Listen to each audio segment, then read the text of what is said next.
So from time to time I talk about happiness, and the funny thing is with happiness it's only related to being unhappy. If you're really just here, if you're just being real, there's no happiness, there's no unhappiness, it's just what is, and just what is pretty good. But people keep thinking in terms of happiness and unhappiness. What makes me happy, what makes me unhappy. And they desire happiness and they desire to not have unhappiness. And in beingness there's really neither. There's neither happiness nor unhappiness. There's just here. And there's no measuring of happy or unhappy. I think half the problem is the measuring. Am I happy? No, I'm unhappy. All this measuring that goes on. And step out of the measuring mind, you put awareness on beingness, on the vast stillness and silence that we truly are, the vast emptiness. And you could say that that's happy, but it's not really, because there's nothing there to make you unhappy. There's no comparison.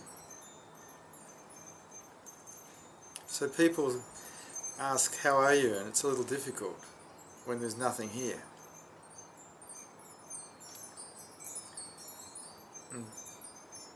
So in looking for liberation, most people are looking for happiness. But that's kind of like a little bit odd, because there isn't really happiness in beingness. Happiness is a part of the mind. The mind is what gets happy or unhappy. And who we are is not the mind. The mind appears in who we are. It appears in this vast background that we are, but it's not who we are. And whether it's happy or not, who cares, really? If it can learn to accept what is, it can rest. If it refuses to accept what is, it will suffer. Every time it resists what is, it suffers. And our true nature doesn't suffer, it's just always here. It's always still, it's always quiet, it's always vast, it's always here. It doesn't suffer. But it seems that most human beings have their awareness on the mind and what it wants or doesn't want. It wants happiness, it doesn't want unhappiness. It wants this, it doesn't want that. The wants and the not wants are resistance to what is. And so it lives pretty much in a state of resistance through its desires, and then more resistance through its attachments because it fears losing them, and resists. Fear is resistance also. So when we talk about liberation, we're really talking about getting out of the mind, or putting the mind aside,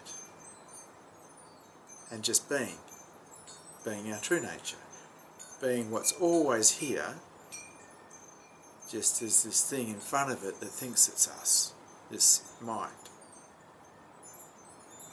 And so as we learn to put our awareness more and more on the background of who we really are, we get to live more as that, rather than as this resistant device called a mind that suffers and is interested in happiness and unhappiness.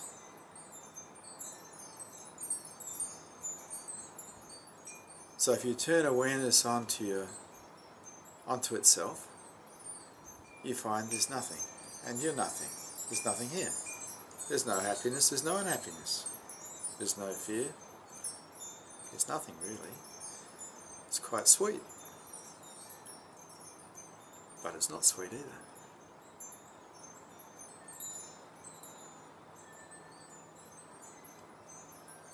And then you go back and put awareness on the mind, and all of a sudden you think you're somebody, because you've got all these reference points based on the past projected to the future, making you into a somebody that's going somewhere, that's been somewhere, that's probably had a hard time and now thinks it's a victim of some kind, or it's sick or whatever.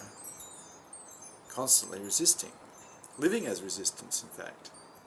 And you don't need to. You turn awareness away from the mind, back to its source, beingness. And you live as that.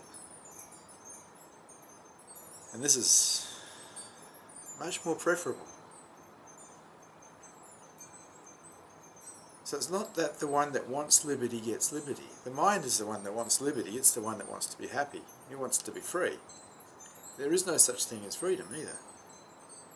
Because the mind is a dream, it's not real. There is just beingness, and in this beingness appears a mind that thinks that it needs to be free. But if the mind puts itself aside, if awareness is turned back on itself, there's no such thing as freedom, but there's no mind to bother you. There's no contracting. You're just here, without it. Because you are it. You are beingness. It's not separate from you. It's not somewhere else, it's here now. It's always here now. And you are this. Before thought arises, you are. After thought ends, you are. You're always here, you remain. Turn your awareness back to the source. Back to this vastness, this pure awareness.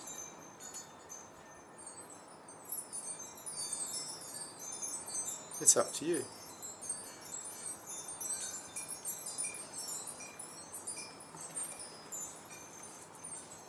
Thank you for Satsang.